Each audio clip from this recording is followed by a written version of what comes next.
Hi, I'm Andy Acton. And I'm Chris Strevens. This is Dentology, the Business of Dentistry podcast. I've really enjoyed the conversation around geography.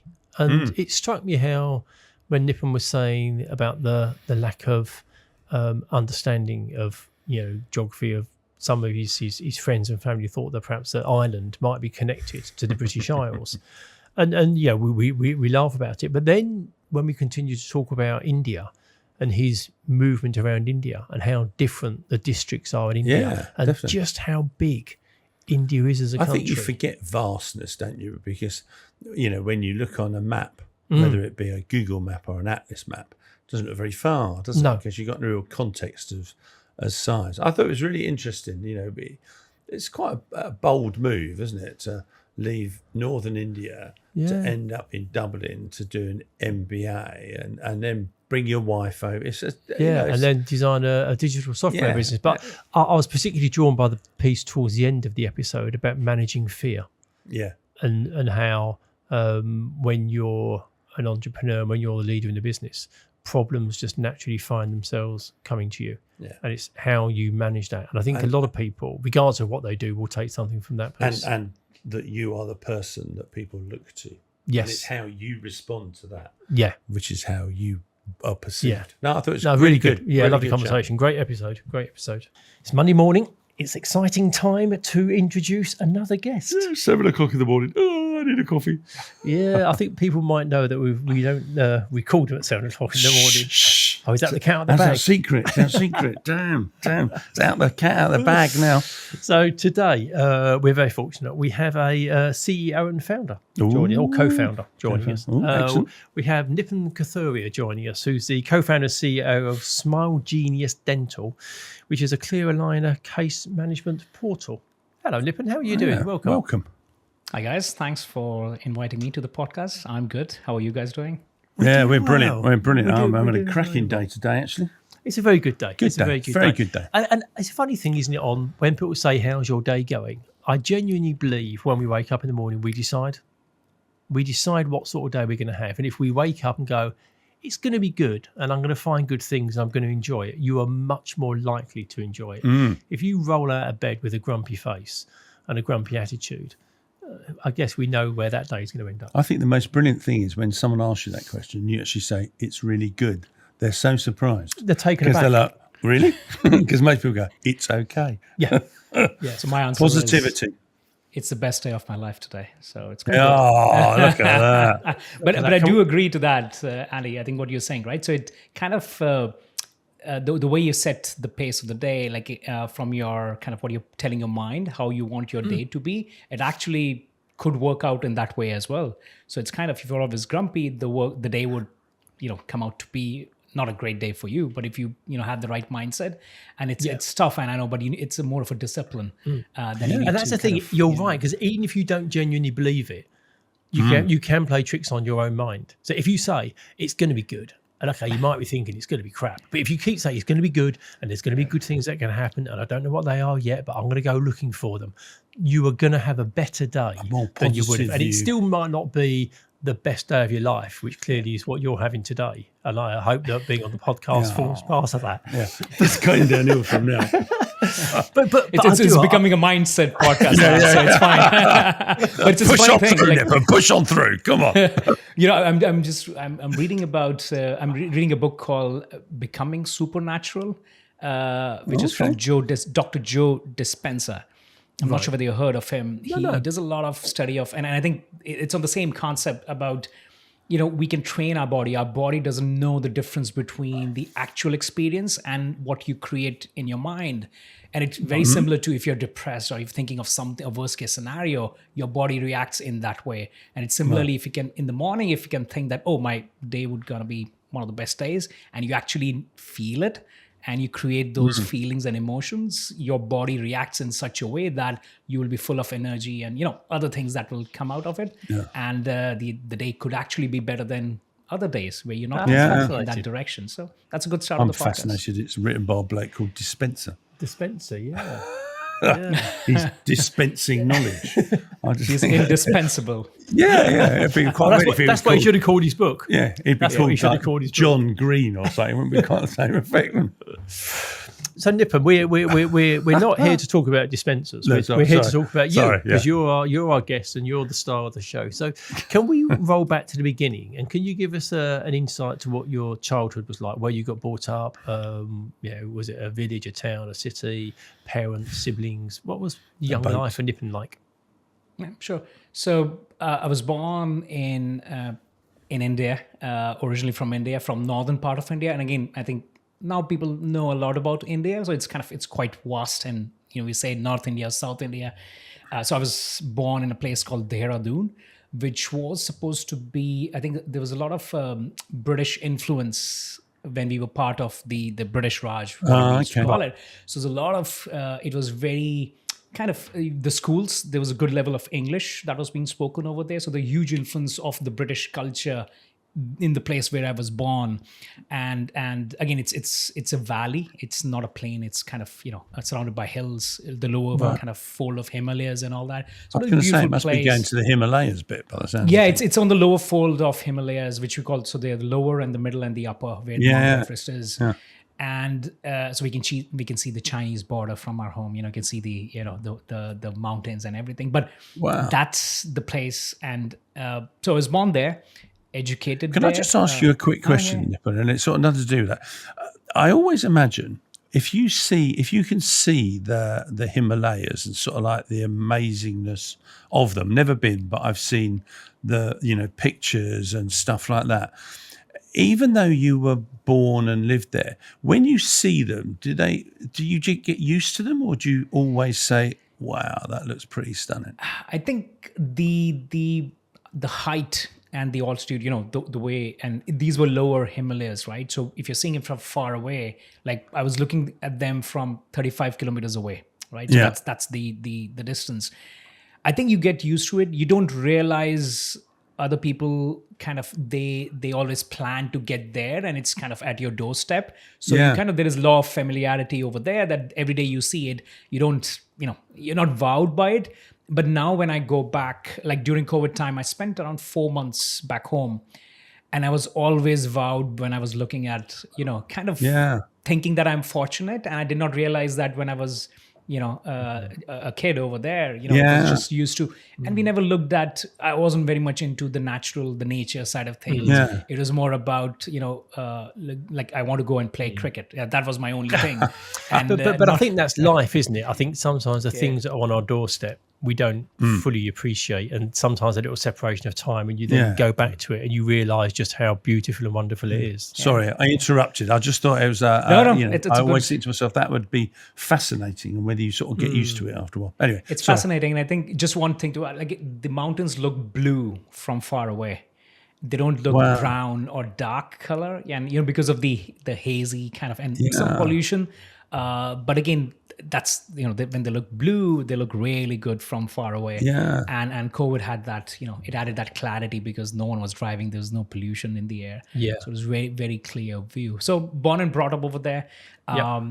Did really good schooling. And from there on, I was thinking, what should I be doing? And obviously, as you know, like most of the Indians would either choose engineering or they want to become a doctor. And I chose engineering because I hated biology, which is contrary to what I'm doing today. But the irony. There's an irony here, isn't there? So I think engineering was something that I said, let's jump into that. So I did software engineering. I went to south of India, a place near Bangalore, studied there. Started working over there in a software company. Didn't like it. Didn't like to code, which is also contrary to what I'm doing because I'm running a software company. So again, there were two contradictions in my life, and how kind of you can call it destiny or you can call it whatever, it kind of aligns to both things that I'm doing today. So I go for engineering, work for 5 years. Going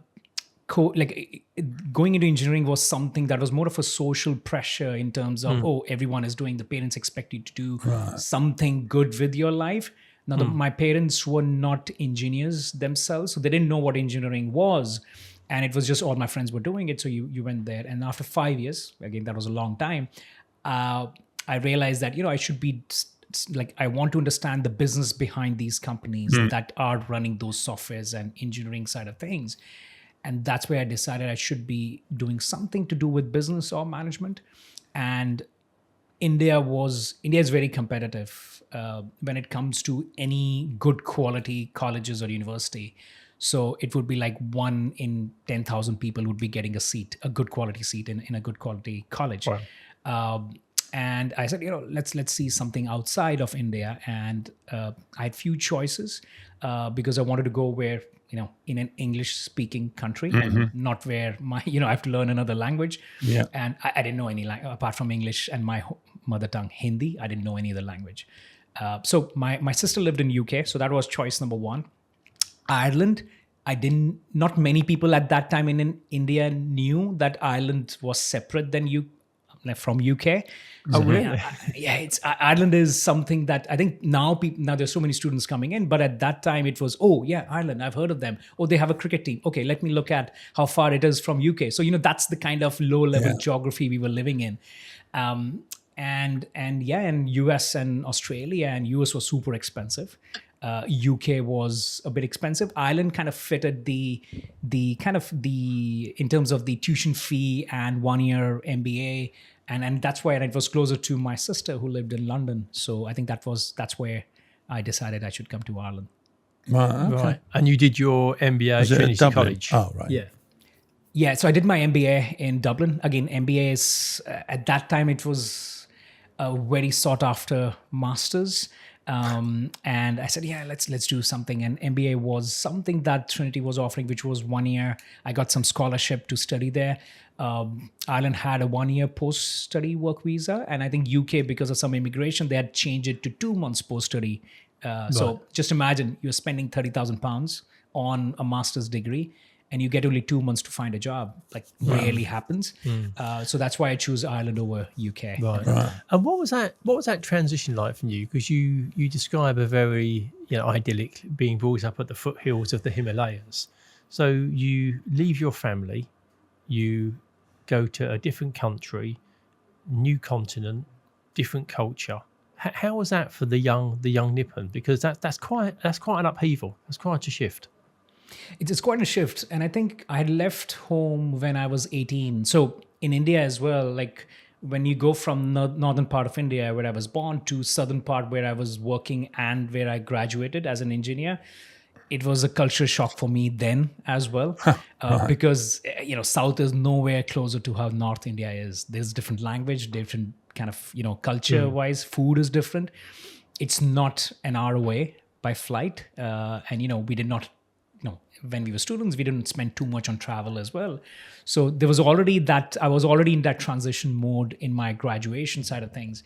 But then I think choosing to come outside of India was something that I think I took very lightly. I didn't think too much about that and any struggles which I encountered later on. Culturally, I think, so it was my first time as a context coming outside of India and working for a long time. When about? It was 2011 when I joined and 2012 when I graduated from Trinity College. So again, it was a 1-year course. And it was at that time, it was still the economies were bottoming out from recession of 2008. 2012 was the worst kind of year. And then it started climbing up from there in terms of pricing and everything. So I came to Ireland. Now, India at that time, I think we were 1.1 billion, whatever population. But in general, you don't count the population around you. But it's a busy, metro city where I was living. I come to Ireland and the first shock was it was a month of September. It was raining, cold. It was like, I think today when we are speaking, it's mild in UK and Ireland. Honestly, whatever month you'd arrived, it could well have been rainy and cold. On behalf of the Dublin Tourist Association, I feel I should step in here.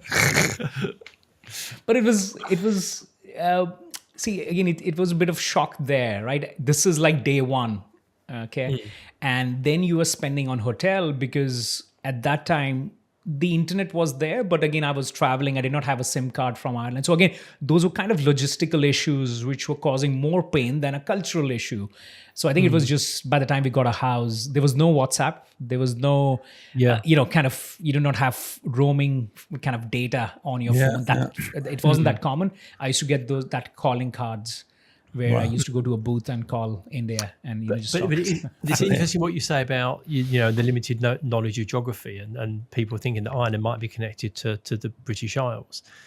And equally, I think from our position, understanding the geography of India and just appreciating how big India is. And you were saying it was quite a cultural difference for you going from the north of India to the south. And fairly recently, we've got to know Abhi Krishna quite well, the CEO founder of CareStack, and he's from the Kerala district down in the south. And he talks a lot about how it's quite a spirited region and there's quite a lot of creativity. And he always describes that region of India as being very different to the rest of India. So it's interesting hearing you describe how culturally the shift from going from the north of India to the south almost felt as big as going from south of India over to Ireland. And I don't know why it surprised us really, because you think, the people from Manchester, they speak in a different way. Yeah. And their do foods behave are slightly different. different. That's only 200 miles, something like that. Yeah. Whereas it's mad, really. Yeah. My most important question, though, do you drink? I used to. Oh, so since 2 months, I'm saying I'm not drinking. I don't say that I've left drinking. I say that I don't drink. That's my answer. So did you enjoy the Guinness? That's I enjoyed. Now I drink Guinness Zero if I drink in that way. If you're asking me the question, so the good thing is that in Ireland, like now every pub has this non-alcoholic. Dublin Guinness is the best Guinness. They'd say. It's the best. When we've been there a bit, we used to work for an Irish bank, and did taste different. There's no doubt about it. It does taste different. Yeah. So when you first arrived in Ireland, Nipun, what did you do in terms of gaining work experience? Did you have a variety of jobs to see you through when you first arrived? So I wasn't working at that time, and again, if you think of the Indian students who are coming in general in India as well, they don't work part time. Right. Which is very culturally different to what you will see over here now. So our kind of education and our living expenses are kind of paid by our parents or student loans, whatever the case may be. Right. And people are so much focused on studies and getting good grades that they think that working part-time would kind of distract them from their studies. And those extra hours could be put in to get higher rank or so. So when I came in, I knew it was an 11 months or 12 months program.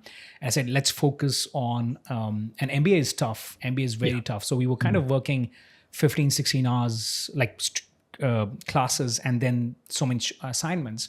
I knew that I wouldn't have time to work part-time. So again, I took a sabbatical from my previous employer. And then I came in, and that time I was just studying and just focusing on getting a job after I graduate. So at that time I wasn't working, but when I was closer to the graduation, I knew that obviously I have to get a job, no matter if I have a sabbatical and an employer that I can go back to. So I was just looking what are the options, and again at that time the market was still very, very not great at hiring. There are not many Indians. There were not many Indians. I was going to ask, were there many Ireland. overseas students in Dublin? I can't imagine they were a huge number. Not many. Unlike now, you will see, like Ireland is becoming mini UK now, right? In terms of the international, students that you're seeing in. So at that time, there were not many. If you're walking in city center, right, it's rare. Like I used to get excited if I see another Indian or, someone wearing a turban. Oh, yeah, I saw him 3 months ago. It's the same, that's the same person. So, that was the low volume of Indians that were coming in. And now it's Would kind you of... rush up and hug them?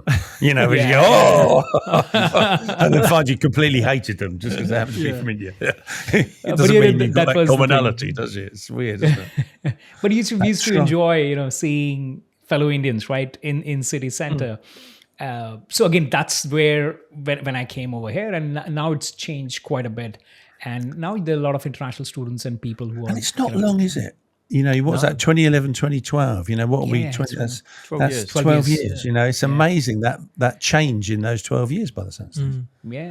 And I think it's because UK put a lid on students coming in, finding jobs. So that overflow, I think Ireland took advantage of that, and they opened up. So they increased from 1 year post-study work visa to 2 years. So, people chose Ireland over UK just because of that reason. But also, Nipun, I think there would be people like you who would have been a relatively early trailblazer coming over and studying. You'd have fed back to friends and family in India. It's worked well. It's been good for me. Great opportunities. It's kind in terms of the environment they're creating for you. That in turn would bring people over. So I think kind of when anything matures 12 years on, it's always easier to say, well, that was a direction of travel, but it does require people like you and others to come over and try it early on to see what it's like. It's true. And from that, we get a richer resource of people coming in from all different countries, which is good for the economy. Yeah, that's true, and that's why you see so many Irish in America. Yes, there's a funny thing which was very you don't hear those stories that often, and I think the population of Ireland would be, I think it's around 5.5 million, five-ish. Let's take 5 million. And again, don't quote me on the stats, but there are 30 to 40 million Irish living overseas, not in Ireland. So just imagine 5 million Irish, but 8 to 10 times are living abroad. And it's just because of the famine and other kind of historical fact, people did, migrate to other countries. And that's funny. Yeah. So you were working in software coding, but obviously interested in that. You came and did your MBA in Ireland. What was the stepping stone into dentistry? How did that come about? Yeah, so obviously wasn't thinking about dentistry, still hated biology, right? So I wasn't into, I was a science student. I said, so biology is not for me. So I was, my girlfriend at that time, who's my wife, she was a dentist. So that's how my introduction to the beautiful world of dentistry happened. I was still she was still in India. So this is like 2012 when I'm graduating. I got married in 2013. She joined me over here.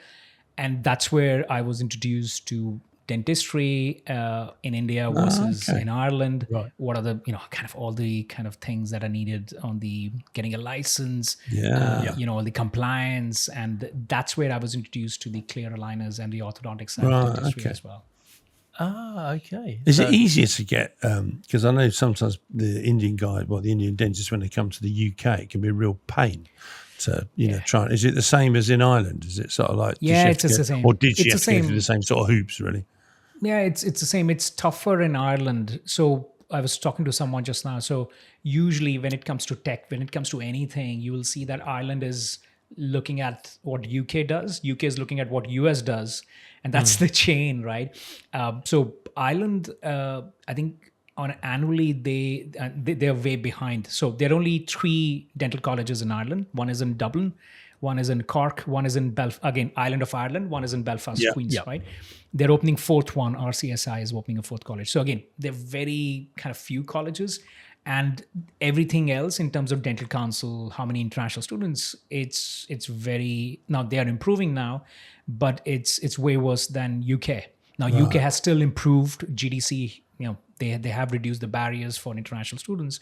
But they make it very tough. They make it very tough. And I think lawyers and doctors, those are the 2 professions which, they don't enjoy joining their spouses being in that profession where they have to, others just get the job. Like no one asks me any license. Oh, give me your software engineering license. There's nothing a license called, nothing for business. But when it comes to legal and doctors, I think they are in that crossroads of, should we get a license? And then they either, if you are from Canada or Australia or some of the European countries, you do get recognized.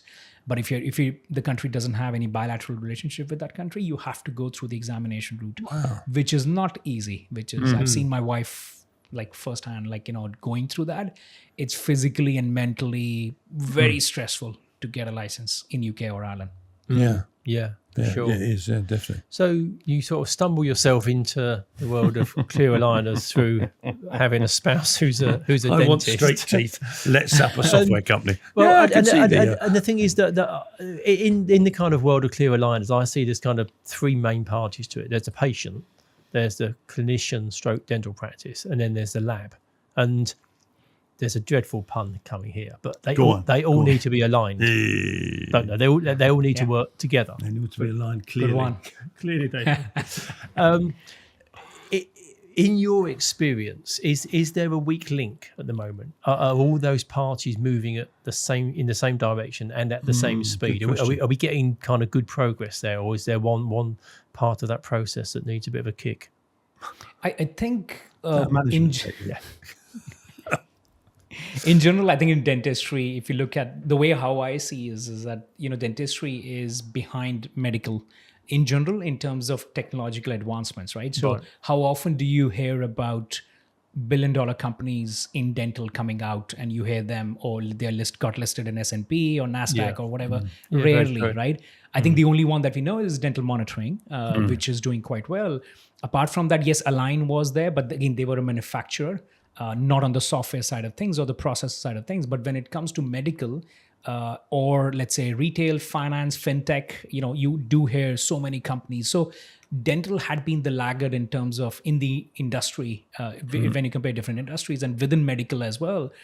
And I think that's where people don't look to innovate that much in dentistry. Now, the only innovation that has happened is around hardwares, the scanners, the printers. Yeah. But when it comes to software, where the rest of the market does a lot more, dentistry, you wouldn't hear much of software kind of progress happening. And I think that's where we identified that as a gap.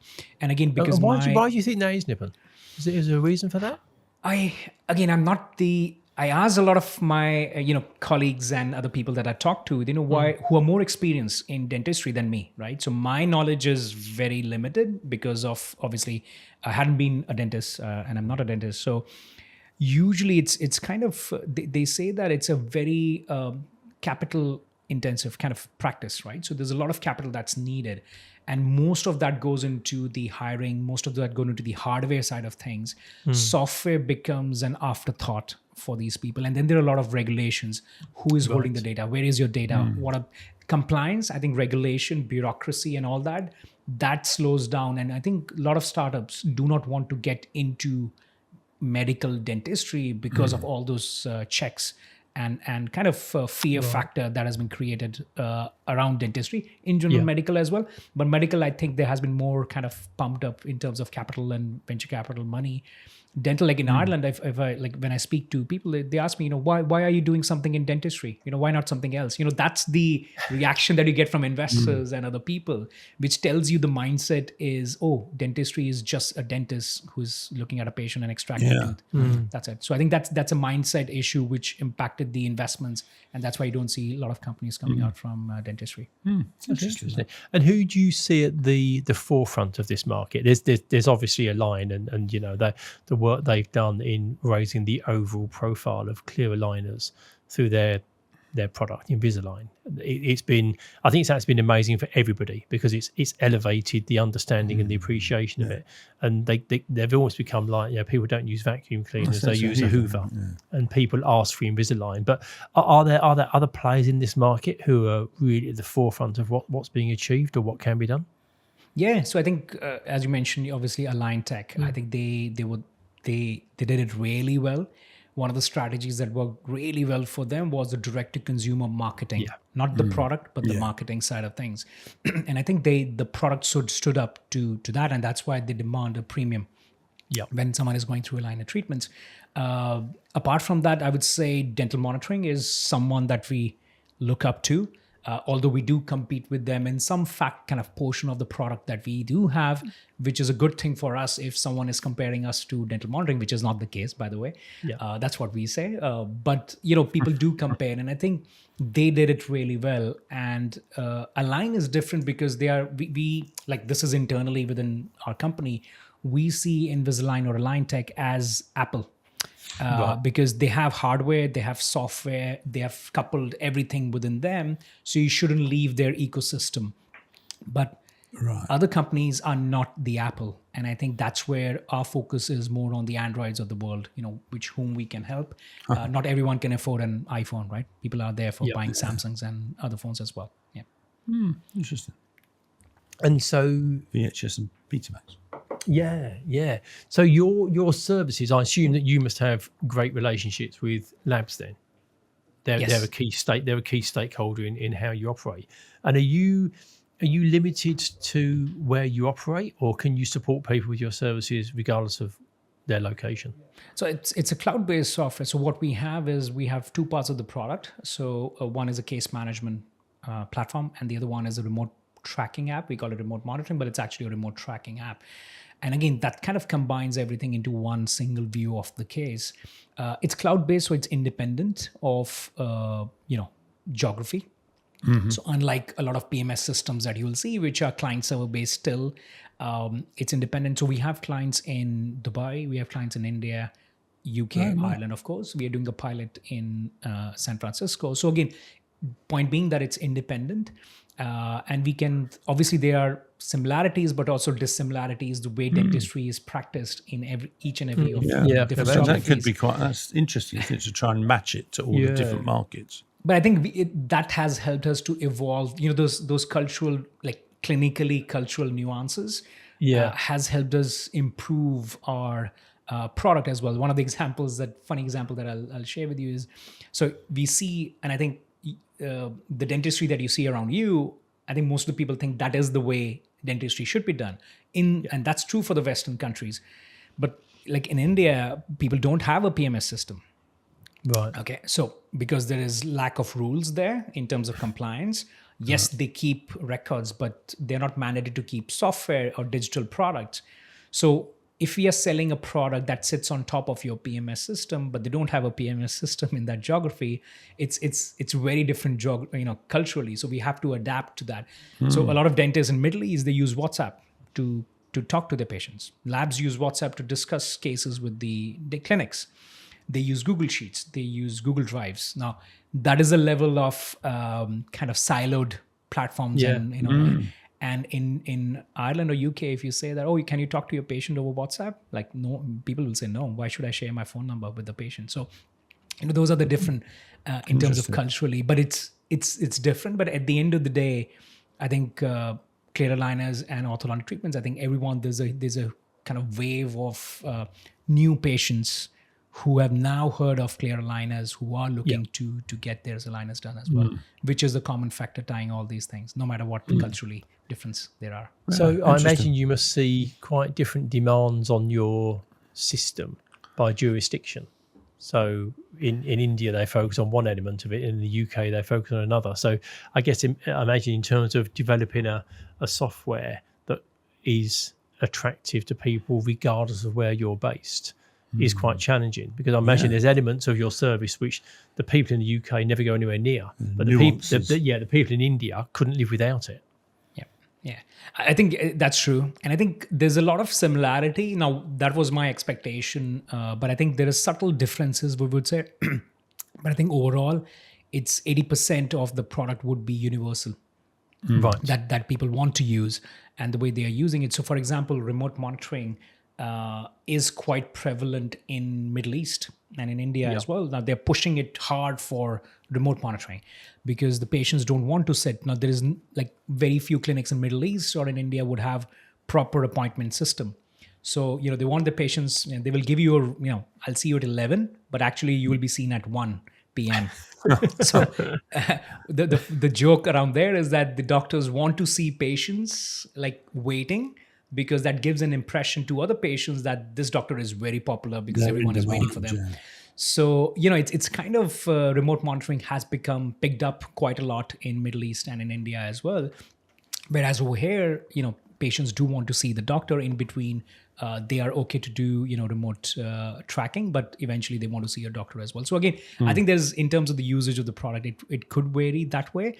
But overall, I think it's the adoption of technology which is slightly slower when it comes to those non-Western countries, because there is no regulation, there is no kind of compliance for them to have those records all the time. So that's why they're not pushed to adopt these crazy. That's unusual. It's like the Wild West. And I guess we're in a phase where, as consumers, we're getting more used to using technology and innovative solutions, and I think dental practices are getting there. We have services like yours, but the last piece of the jigsaw puzzle is the lab. And where does the lab sit in this? Because on the whole, I don't think labs are particularly good at marketing themselves or their services, just because it's quite an old industry, and many people are still using quite old technology, and there's lots investing. They're sometimes not keen to invest. And there's some really cool digital labs coming up, and the tech they've got access to. But are those very modern digital labs the outlier? And there's still a lot of labs that haven't quite caught up with what the modern tech world looks like. And do you have a role to play in effectively acting as their interface and presenting them? Because I just don't think their marketing generally is that great. Yeah, no, I think that's absolutely right. So if you look at labs, obviously, like the lab as a business is very lucrative if run correctly and efficiently. Labs need a lot of investment, capex, in terms of machinery, printers, scanners and everything. So the capital, it's a manufacturing business, more or less, rather than a service business. Yeah, and so it's very much capital intensive there. And these are being operated by the lab owners who happen to be the business owners who are running a business now, but they're lab technicians by profession. They don't know much about marketing, business strategies. It's a learned skill.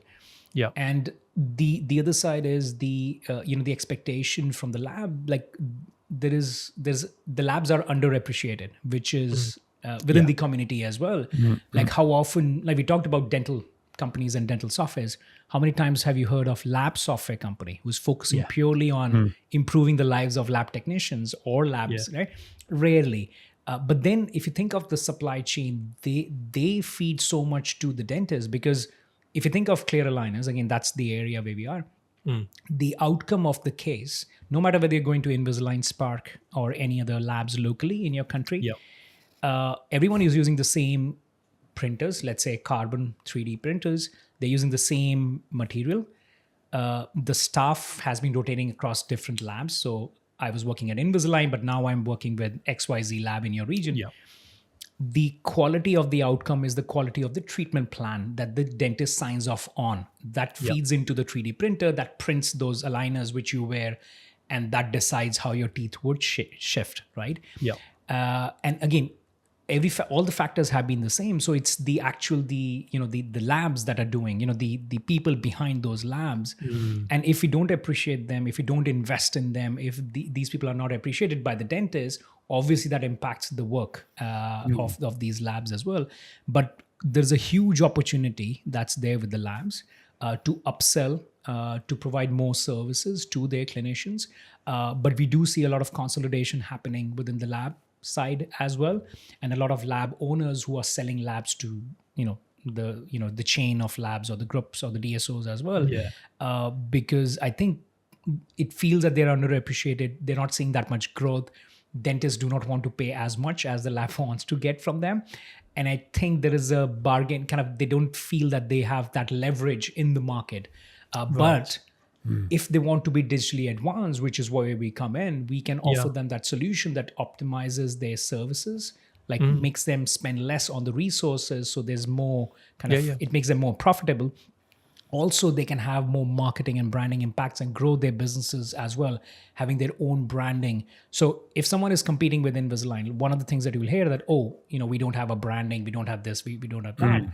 We provide them with the white label case management and patient monitoring. So they stand at par with Invisalign, because everything else was the same, which we discussed.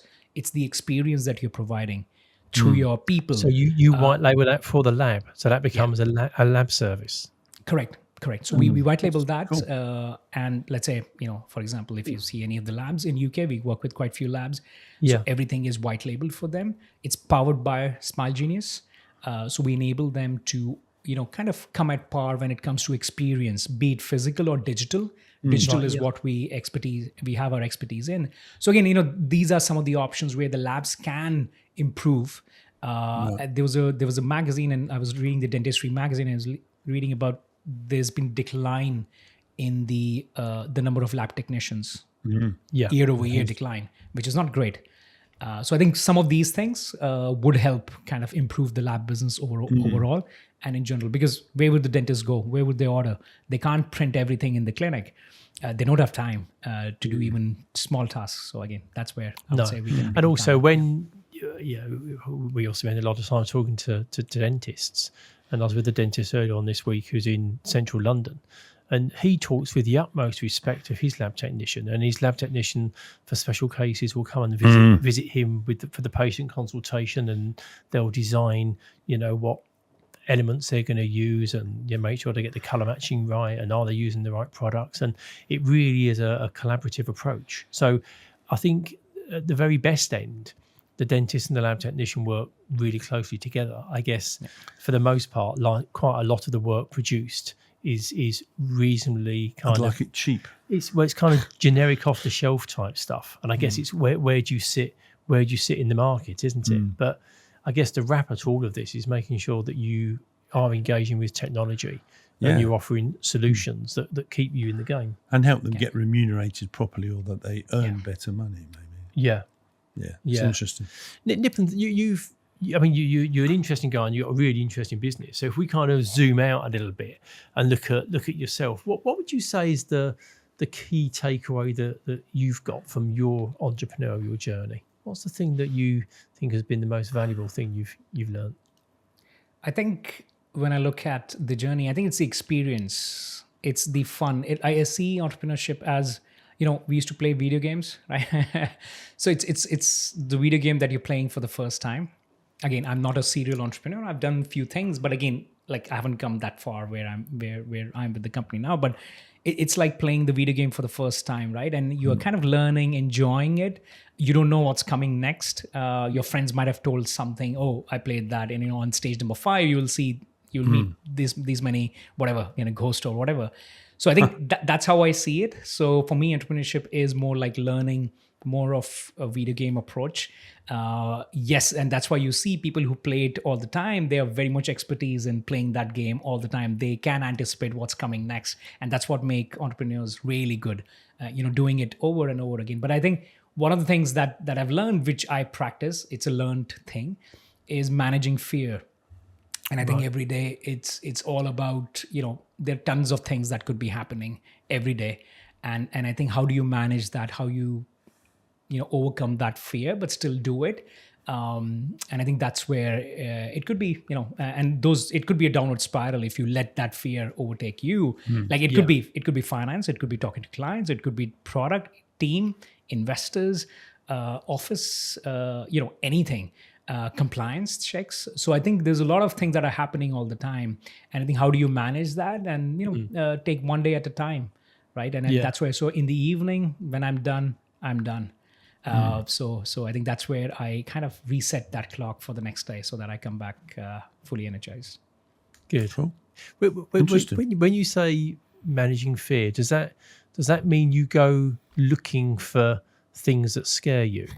I don't mean like looking under the sofa for a spider. I mean in business, do you seek out the hard problems to solve and then deal with them, or do you more mean if there's fearful things that just happen to occur, it's having a process in the system, knowing how to manage that, than being fearful? Yeah, I think I don't look for things, in that way, but usually because of the nature of the role that I'm in. They find me, right? So that's okay if they find you. If you go hunting for them, the fear finds you as opposed to you go hunting. Yeah, the other way around. It's like, whoa. Yeah, and I think you're right. I think when you're a leader in a business, there is a funny knack that the problems do end up at your door. Yeah, and I think everyone is looking up to you for answers. For guidance. This is my first time too. I'm in the same boat as you, but I think it's the leadership side of things and I think you guys know it, right? So people expect you to be positive. Surely you've got an answer. Command that, Just be positive, even if you haven't. I was going to say, and if not, just bluff it out till you can find the answer. Yeah, just take the high ground and be confident. But I think what I've learned is, again, through all this process and other things is, I think we make things more like kind of bigger in terms of their importance than they actually are. And I think we anticipate looking for results today. Like it's like I'll give you an example, right? So we are in B2B software side of things. So the sales cycle for B2B is a couple of months, right? Yeah. Unlike B2C, where you have an ad and people buy, it's a $10 thing. It's not a $10 thing that we are selling. So there's a relationship. But then that fear creeps up that, with that lab buy our software, they haven't responded to my email. That's an example, an everyday example. And I think everyone sees that. Yeah. And I think taking one day at a time, managing that fear, which I'm still learning, I would say. But I think that's one of the biggest things that I've realized and I'm learning. That things are not that big as we make them to be, and I think everything is okay at the end of the day. When the movie finishes, I think everyone would be happy. So I think that's really good. Nipun, we always ask our guests the same two questions at the end of the episode. Yeah, just before the credits roll. And the first one we have for you is, if you could be a fly on the wall in a situation, where would you be and who would be there? It's going to be intriguing, this one. I have a very weird answer to that. And I was thinking of this question last night, and I was saying, what should I be? I think I want to be a fly in White House. Okay. There's a lot of things happening. Well, at the moment. At the moment, right? And whenever I'm watching news, I don't watch it that much, but there's a lot of things that US in general that defines how the world geopolitics would shape up. What they say and what they do is different. Yeah. And there are a lot of back channels that are happening in Middle East, Israel, whatever you are seeing, geopolitics side of things. And I want to be that fly in the White House, actually knowing exactly what's happening in the back channels. And, I'm very excited to know. I'm usually interested in the movies which are kind of war, politics, those kind of things. In reality, I would love to be there for a day to find out what's happening and how the teams manage it and whom they speak to. And on the public media, they would say, "Oh, I'm not speaking to anyone," but actually they're speaking. Everyone has a person. But there will actually be conversations taking place. No, that'd be great. That'd be great. And if you could meet somebody, Nipun, and have a 0% Guinness with somebody, who would you like the opportunity to sit down and meet? All right, I'll choose someone who doesn't drink. I'm a big fan of Tony Robbins. I'm not sure. Oh, yeah. Yeah. So I think everyone knows. So I'm a big fan. Yeah. So it's been 6-7 years since I've been following him. I've attended a lot of events. He walked every over morning. Hot coals. Sorry? Have you walked over hot coals? Yeah, twice. There you go. It's fantastic. Yeah. This is again fear setting, right? So you think it will burn your feet. It doesn't. Nothing happens. Yeah. So the firewalk is an experience. We did it for a charity. We did. We were like, oh, okay. The firewalk is it? Yeah. Okay. Call me next time. I'll be there. But Tony Robbins, I would say, because I think meeting that someone personally. And the emotion of, and the memory of meeting them, you see them all the time. But I think that would be the one person that I would love to meet over a coffee, 0 kind of Guinness, because I know he doesn't drink. He says he doesn't drink. I'm assuming he doesn't drink. So not Guinness. Tony Robbins. Guinness. Brilliant, Nipun. Big hands, doesn't he, Tony Robbins? He's quite a big guy, isn't he? Oh, he's 6'7". Yeah. I'll be like an ant in front of him. So he'd just pick you up. Yeah. But it fits the man because he's got a big presence, doesn't he, and a booming voice. So if he came out, if he was 5'2", there'd be something a little bit disappointing. It fits. Everybody. The Goliath. That's so true. He says that's personal growth. Yes, I think he was 5'4" and he became 6'7" in a year's time. So that's personal growth. Excellent. Nipun, brilliant. Thank you for your time today. It's been brilliant. It's been really enjoyable. It's like I say, I think your personal journey of how you've ended up where you are in terms of geography is great. And I think the work that you're doing in dentistry, I think there's a lot more to come. I think over the next few years we're going to see some big shifts on the digital side. It sounds like you're well placed for that. Yeah, brilliant. Thanks, guys, for having me for the podcast. Really enjoyed it. And it was very casual, very interactive. Thank you so much. Good. Cheers, Glad Nipun. you enjoyed Thanks, it. man. Cheers, Keep guys. on, Nipun. Thank you. Okay, cheers. Thank you for listening to this episode of Dentology, where we discuss the business of dentistry. If you like what you heard, please do subscribe where you found this episode. That would be amazing. And also follow us on Instagram.